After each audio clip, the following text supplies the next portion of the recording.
Buenos días, bienvenidos a República en este lunes 16 de septiembre del año 2019. Les saluda Wendy Monterrosa.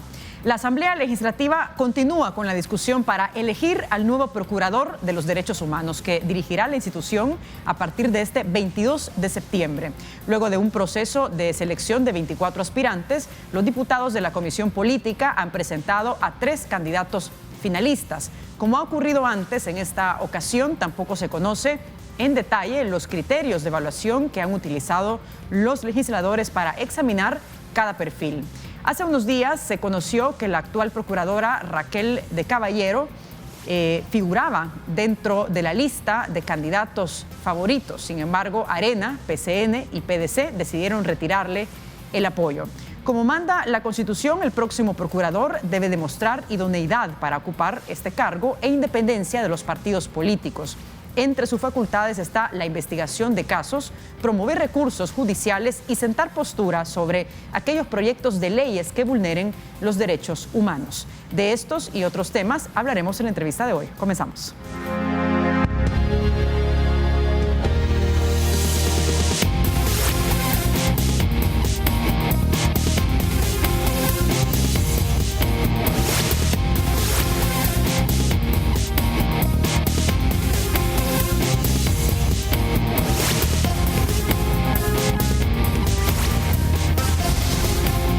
Bien, y como ya lo decíamos en la introducción de este espacio, damos la bienvenida a uno de los candidatos a procurador para la defensa de los derechos humanos, el señor Luis Enrique Salazar. ¿Cómo está? Bienvenido.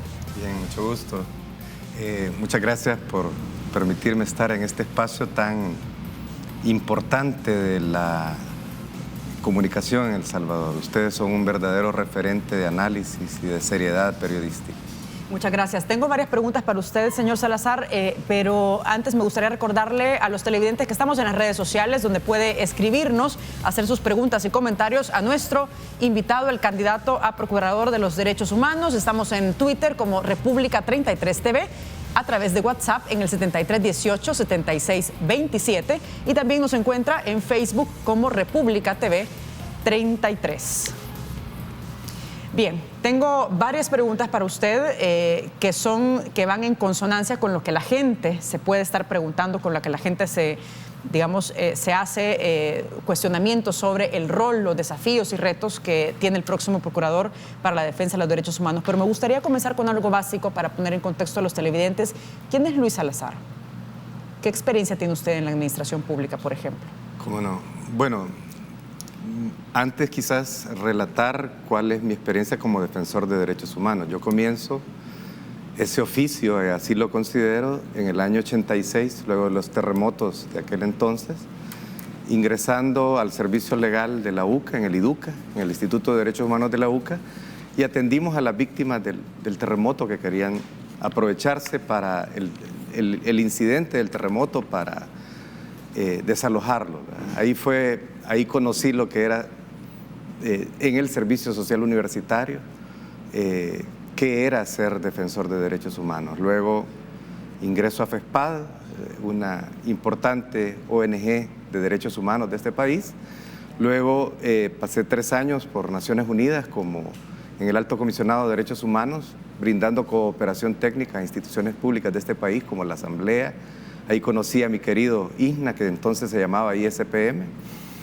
Y luego entro al servicio público como procurador adjunto para la defensa de los derechos de la niñez y la juventud, cargo que ostenté 7 años.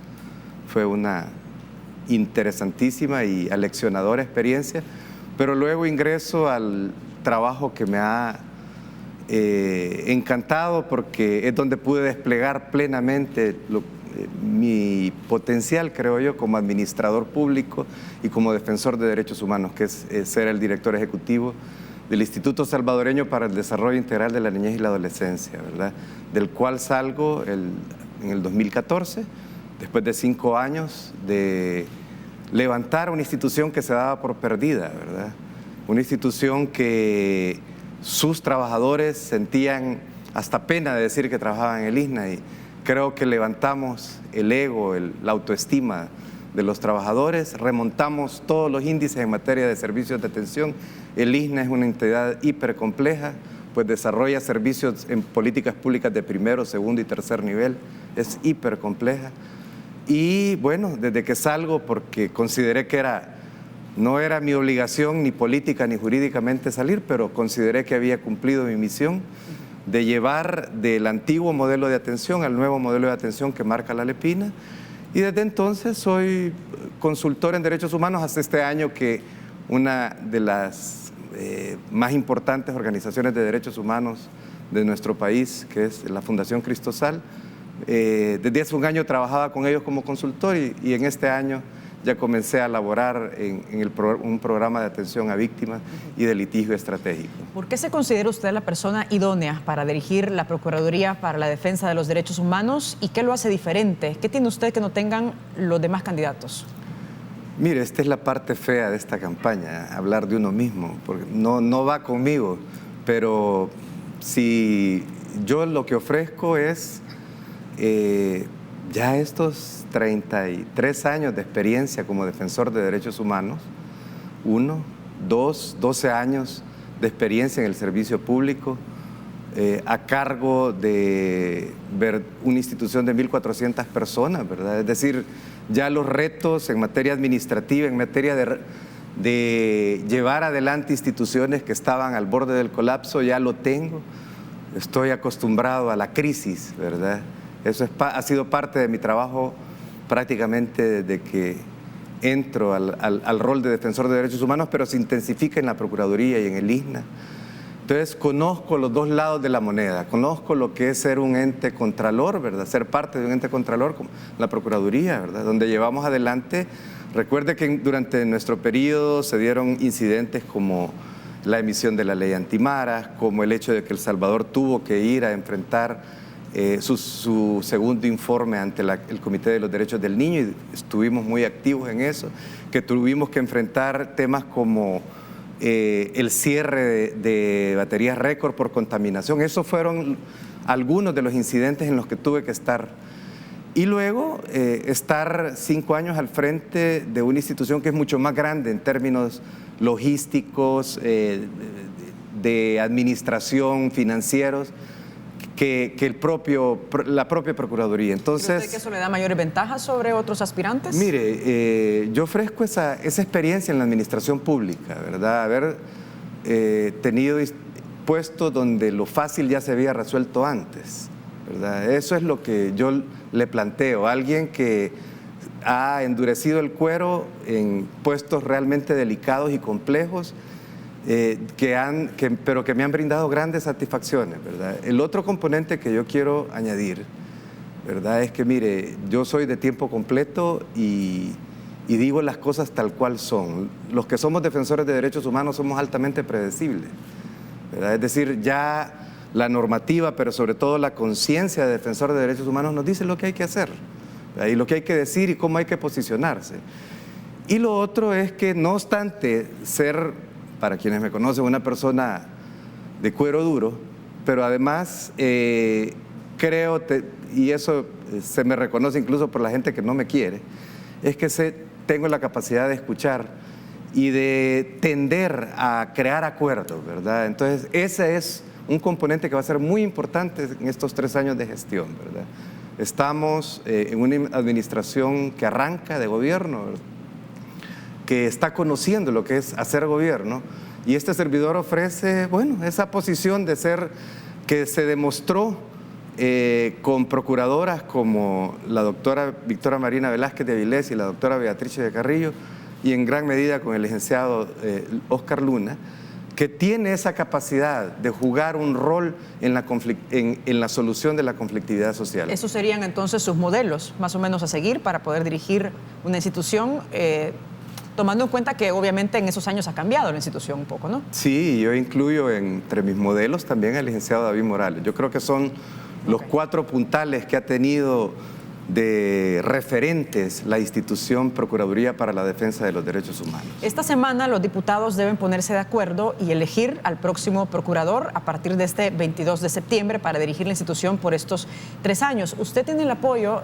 señor Salazar, de parte del FMLN y también del partido se dé. ¿Cómo va a marcar esa, digamos, independencia que tiene que tener un procurador que, si bien es cierto, son los partidos políticos los que proponen ciertos candidatos, pero también tienen ustedes el compromiso y la responsabilidad de alejarse un tanto de los intereses partidarios? Mire, cuando a mí se me invitó a ser el director del ISNA, yo pregunté, ¿y ustedes están seguros que han leído lo que había escrito sobre políticas públicas de infancia, sobre derechos humanos? ¿Saben que el ISNA no va a ser el patio trasero de una primera dama? Y yo dije, sí, por eso te hemos llamado. Entonces yo esperaría que si algún partido confía en mí es que sepa que me llama, porque no me presto a los juegos. Yo creo que eso quien conoce mi trayectoria, que obviamente no ha sido de un alto perfil público, pero quienes me conocen, yo creo que algunos de los partidos saben, y por eso me han seleccionado, saben que ese es mi talante. Pues, o sea, como le decía, los defensores de derechos humanos somos altamente predecibles, ¿verdad? Tenemos posiciones claras basadas en los estándares nacionales, internacionales de derechos humanos, pero sobre todo en que ya venimos, quienes hemos luchado y nos la hemos jugado por las víctimas, no vamos a claudicar ante intereses partidarios o de sectores de poder económico, político. A ver, pero le insisto, ¿cómo se va a marcar esa independencia entonces de los partidos políticos, en este caso del FMLN y el CD, que lo llevan a usted como propuesta? Mire, es que un partido político me proponga es lamentablemente parte del juego de este proceso de selección. Eso es natural. Yo entendería que ellos han visto mis características y por eso nadie se ha acercado, porque sabe que no voy a aceptar ninguna negociación adelantada ni en el puesto. Entonces mi independencia no está en juego, como los grandes temas de derechos humanos son innegociables. Entonces quien me elija sabe que no va a hallar en mí a quien mandar un familiar, a quien contratar, un tema que tratar de una determinada forma. Entonces, esa distancia se guarda con el respeto mutuo. Los partidos juegan un rol muy importante en el sistema político, pero el rol de la Procuraduría, como lo establece la Constitución, es autónomo, independiente y es la máxima magistratura de conciencia en el Estado salvadoreño. Bien, vamos a hacer una pausa, pero regresamos enseguida con más de esta entrevista y les invito a que participen en las redes sociales, hagan sus preguntas o comentarios a nuestro invitado de esta mañana, uno de los candidatos a Procurador para la Defensa de los Derechos Humanos. Regresamos, no nos cambien.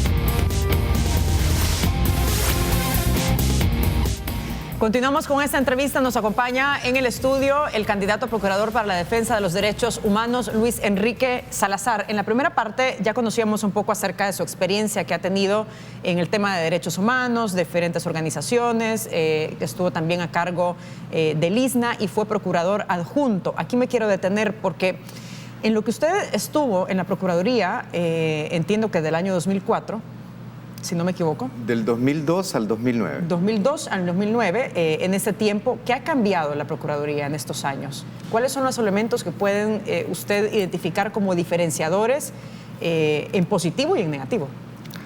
Mire, en el año 2002 y con la gestión que había iniciado un año antes la Procuradora Beatriz Chalamanide Carrillo, se inició un proceso en el cual se les trasladó a las Procuradurías adjuntas temáticas de niñez, de medio ambiente, de económicos sociales, de civiles, y hoy incluso hay más Procuradurías adjuntas.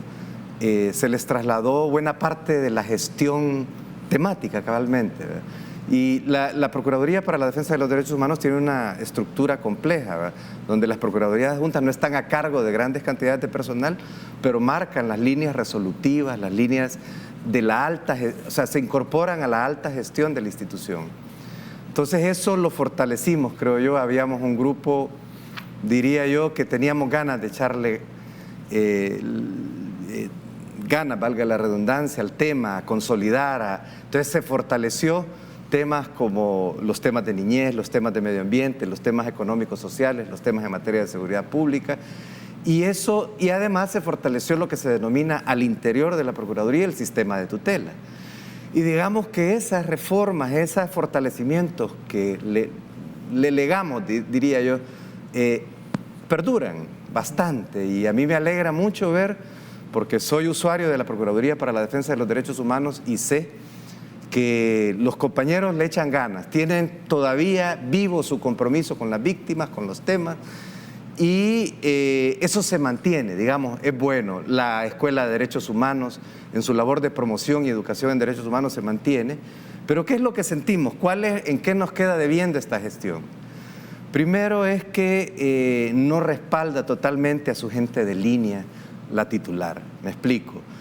Las víctimas que son atendidas por los compañeros y compañeras de la Procuraduría no ven en la titular el apoyo, el soporte para desarrollar integralmente el mandato. Yo tengo por ahí un caso que recibió medidas cautelares, una medida cautelar excelente, que los compañeros de la Procuraduría se tomaron el tiempo de hacer una excelente y potente medida cautelar, nos la emiten, pero la víctima sigue igual. ¿Por qué? Porque para que esa resolución que emite la Procuraduría realmente se haga efectiva, hay que... O sea, se pone el huevo y se cacaraquea. Luego usted tiene que comenzar a gestionar con las instituciones, cuestionarlas que por qué no le dan cumplimiento a una medida cautelar, que una medida cautelar es algo muy potente, muy grave. Usted está señalando que teme por la vida, por la integridad de una persona. Usted echa falta entonces ese seguimiento que tiene que darse luego de emitir una medida cautelar, esa presión. Esa potencia que se la da una gestión fuerte. Y obviamente el otro tema, la ausencia en los grandes temas de país. Vemos cómo ha hecho falta posicionarse sobre la realidad penitenciaria, sobre el tema de seguridad pública, sobre el tema migratorio. Mire, ahorita están pasando crisis ambientales tremendas como lo que puede pasar en la residencial El Ángel y no vemos que haya un pronunciamiento firme, orientador. Recordemos que la Procuraduría para la Defensa de los Derechos Humanos es una magistratura de conciencia, es decir, no solo tiene un rol de hacer gestiones, de levantar procedimientos, tiene un rol de orientar a la población. Entonces, más adelante me quiero centrar en algunos casos emblemáticos y conocer su propuesta y su postura sobre esto, pero a juzgar por los enfrentamientos que ha tenido la actual gestión de la procuradora Raquel Caballero de Guevara con organizaciones, con sindicatos al interior de la institución, ¿cómo va a resolver usted este problema? Mire, yo aprendí con dolor que la clave es mantener siempre el diálogo. Yo creo que el laudo arbitral que ahorita está en vigencia en la Procuraduría, mal que bien en sus componentes estrictamente económicos, financieros, está cumpliendo, o sea, porque es ley interna de la Procuraduría. Pero la gran debilidad en el cumplimiento de ese laudo está que no se ha sostenido el diálogo. Eso es lo que nunca hay que romper con una organización social, con una organización sindical, ¿verdad? Ser el diálogo. Yo lo sé porque también he sido abogado de sindicatos y sé que lo que más le lastima a un sindicato es no sentirse escuchado por la administración. ¿Más que no atender sus demandas? O sea, es que de eso se trata. Porque hay demandas que no se pueden atender, sí, todas de acuerdo a los recursos que tiene una institución, sobre todo la Procuraduría, recursos tan bajos, ¿no? No, la clave es, a la hora de ir a pelear cuestiones estrictamente financieras, ir juntos, ¿verdad? Y a la hora de enfrentar temas en los que no estemos de acuerdo, aclarar cómo es la situación de la institución, ¿verdad? O sea, poner en blanco y negro cuáles son las finanzas, las posibilidades. Abrir, por ejemplo, siempre va a estar presente el tema del salario. Procuraduría para la Defensa de los Derechos Humanos desde el año 2011 no ha tenido una actualización salarial, no obstante que ha habido incrementos en el costo de la vida. Entonces, eso es algo que como procurador siempre lo voy a pedir como titular de la institución, pero que tengo muy poca fuerza si voy yo solo, si no me acompaño del propio sindicato, que sea una reivindicación de ambas partes, ¿verdad? Entonces, eso es lo que hay que mantener, el diálogo, la transparencia, poner en blanco y negro cómo están las finanzas de la institución, buscar opciones, buscar mejorar el salario, no solo el salario nominal, el salario real, es decir, el conjunto de prestaciones que le solucionen parte de su problema económico a la familia. La responsabilidad de un procurador que llega es con las víctimas, con sus trabajadores y con la familia de los trabajadores, ¿verdad? Ya que habla del presupuesto, la Procuraduría tiene un presupuesto de 10.1 millones de dólares, de los cuales 7.8 van para salarios. ¿Cómo con ese presupuesto tan bajo, tan exiguo, usted va a transformar o va a desarrollar o va a fortalecer la institución que tanto se necesita?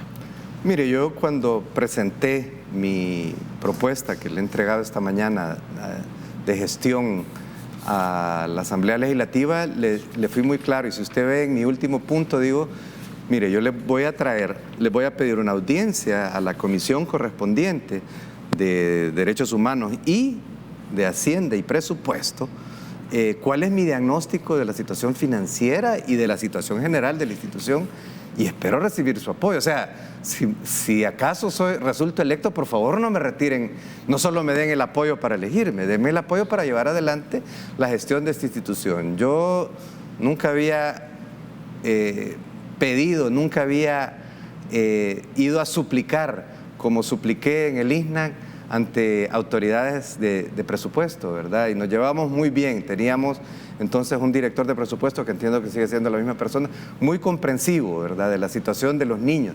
Espero que hoy... El presupuesto se presenta el 30 de septiembre, debe presentar el Ministerio de Hacienda a la Asamblea Legislativa, es decir, el margen que tiene... Ya no va a haber tiempo. Sería para el 2021. Si acaso, y en mi experiencia, hay un pequeño margen en ese periodo en el que se está discutiendo el presupuesto. Sobre la base del techo global, usted puede ir a pedir que se hagan algunas modificaciones dentro del techo global general del presupuesto. O sea, sí se puede, ¿verdad? Pero el margen es limitado. Todo lo que hagamos, más bien, ni siquiera va a ser para el 2020.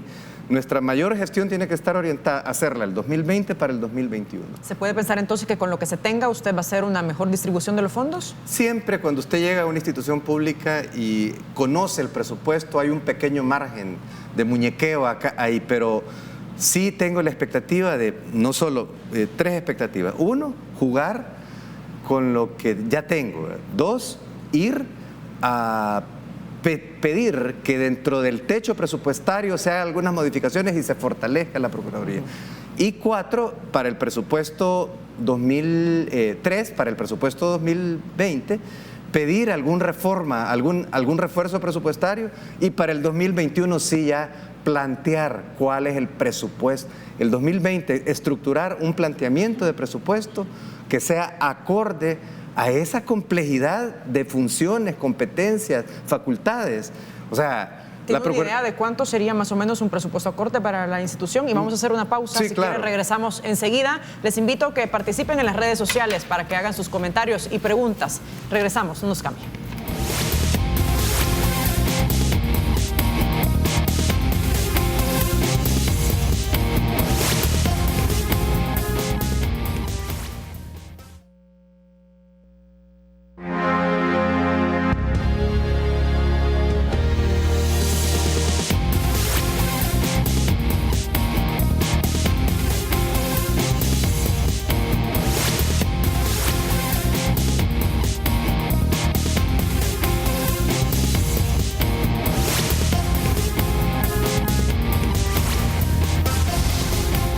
Regresamos, estamos esta mañana conociendo un poco más acerca del perfil de las propuestas de uno de los candidatos a procurador para la defensa de los derechos humanos. Está en el estudio con nosotros Luis Enrique Salazar.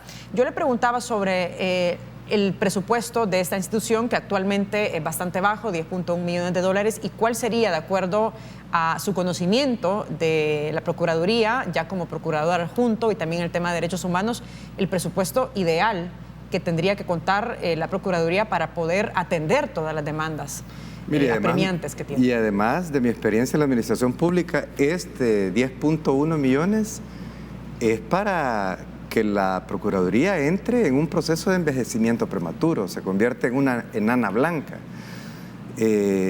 Los colegas de del Ministerio Público tienen 79 millones Fiscalía, más otros refuerzos, lo que recibe de la contribución especial, y 30 millones la Procuraduría General.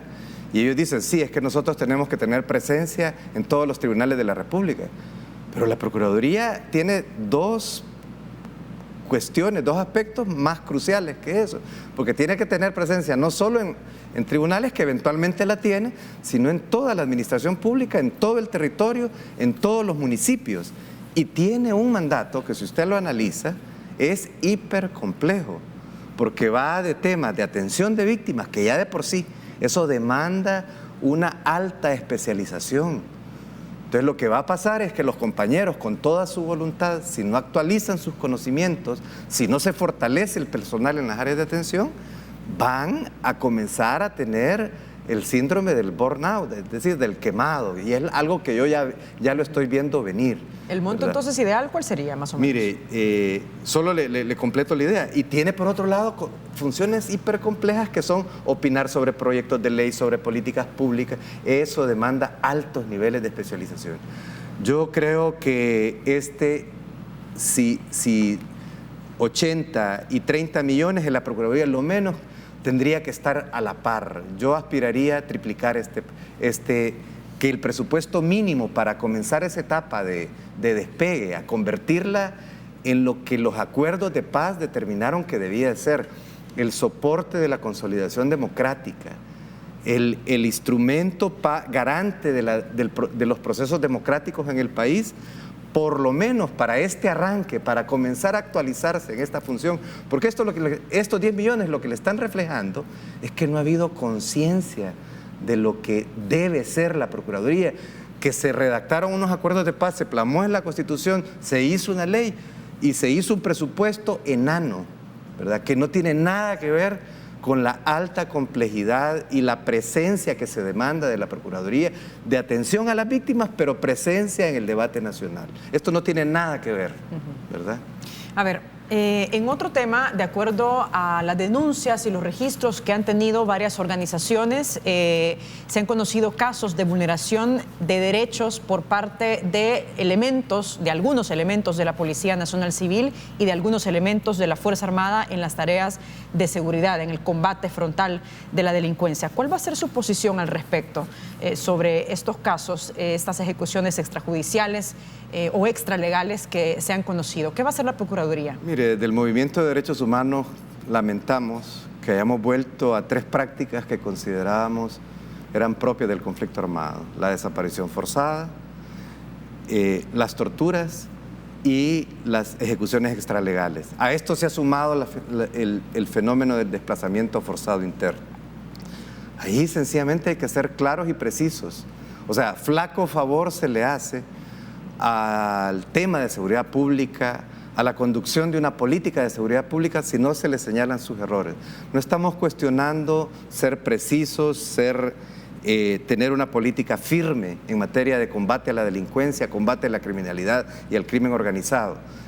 Pero la mejor herramienta para hacerlas perdurables, para hacerlas sostenibles, políticas de seguridad que sean fuertes, precisas, decisivas para el combate frontal de la delincuencia, es que lleven a la par controles muy exhaustivos, porque el momento en que se puede desviar el poder es cuando se está haciendo un uso de la fuerza, el uso del poder del Estado.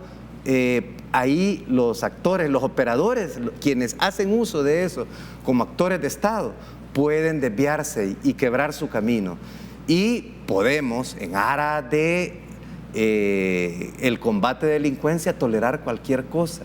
Eso es lo que estamos viendo. La preocupación que vemos es que, desde el Movimiento de Derechos Humanos, es que bajo el pretexto del combate de la criminalidad y de mantener un clima de seguridad pública aceptable, se está tolerando cualquier cosa. Y eso, a la larga, lo que va a generar es focos de corrupción al interior tanto de la Fuerza Armada como de la Policía Nacional Civil. Eso ya lo hemos visto en casos concretos. Pero de ser electo usted procurador, ¿cuál va a ser su posición? ¿Cuál va a ser la postura que va a tomar al frente de estos casos? Una, darle el seguimiento a los casos, a las denuncias, Si se detectan ejecuciones extralegales, si se detectan torturas... Bueno, y hay un informe que publicó la Procuraduría hace unos días, ¿no? Entonces, hace a unas ese semanas. informe hay que darle seguimiento, porque eso es lo que yo siento, que se emiten grandes informes, se emiten buenas resoluciones, pero con poca eficacia. Mire, yo me acostumbré a que las cosas tienen que tener un resultado práctico, efectivo, material. Pero lo otro es posicionarse. Cuando se lancen cosas, por populares que sean, pero que se sienta que pueden vulnerar derechos humanos, hay que decirlo sin temores y sin que tiemble el pulso. Bien, tengo 2 minutos y tengo algunos comentarios que quiero ponérselos de redes sociales para usted. Dice Rafael Mengíbar: la Procuraduría debe retomar los postulados de los acuerdos de paz y el mandato constitucional, desconectarse de intereses ideológicos de cualquier color o grupo político. Vamos con otro comentario rápidamente que nos ha llegado a nuestra cuenta de Twitter, donde las personas han participado. Vamos a ponerlo más adelante. ¿Su valoración es sobre este comentario? Pues más que de acuerdo, y es lo que yo planteo de entrada en mi propuesta presentada a la Asamblea Legislativa. En este periodo, la sociedad salvadoreña y las víctimas necesitan una institución cuyo único interés sea la dignidad de las personas y ser pieza clave del Estado democrático de derecho que se comenzó a diseñar en la Constitución del 83, pero que lo perfeccionan los acuerdos de paz. Señor Salazar, usted hace unos días reconoció que tiene un expediente activo en la Fiscalía General de la República por un caso de estafa que se le está denunciando. Primero, explicarnos este caso y cómo es que una persona con un expediente activo en la Fiscalía General de la República se quiere postular como procurador de la defensa de los derechos humanos. Mire, mi condición simplemente es la de heredero. Mi padre hizo unas notificaciones verbales y hubo personas que cuando asumimos como herederos, o sea, mi padre fallece en el año 2003, nosotros aceptamos herencia en el año 2007, en ese periodo se desordenó la notificación. Cuando asumimos, nos damos quienes se pusieron al frente de esto, que no soy yo, se comenzaron a arreglar la situación de la notificación y ya se comenzó al proceso de escrituración. Entonces alguien fue a ofrecer contratos de arrendamiento con compromiso de venta sin ser ninguno de los 9 herederos que conformamos el proindiviso. Entonces, pues nada, yo jamás he ido a estafar a nadie, sino que alguien que no era ninguno de esos 9 herederos fue a ofrecer esos contratos y la gente con sobrada razón fue a interponer las correspondientes denuncias. ¿Pero qué pruebas tiene la Fiscalía para abrir un proceso en su contra? La Fiscalía recibió denuncias en el año 2015. Entonces, tiene 4 años y en 4 años no ha encontrado. De hecho, lo que está pasando en este momento, que ya se está regularizando, ante Fiscalía se le está acreditando que ya se comenzó el proceso de escrituración. Es decir, yo no puedo cargar con el hecho de ser heredero, no me avergüenzo de ser. Mi abuelo, que era un cafetalero, hizo esas fincas de café, las heredó a sus hijos, y yo soy heredero de uno de los hijos de mi abuelo que inició el negocio, pero no tengo absolutamente nada.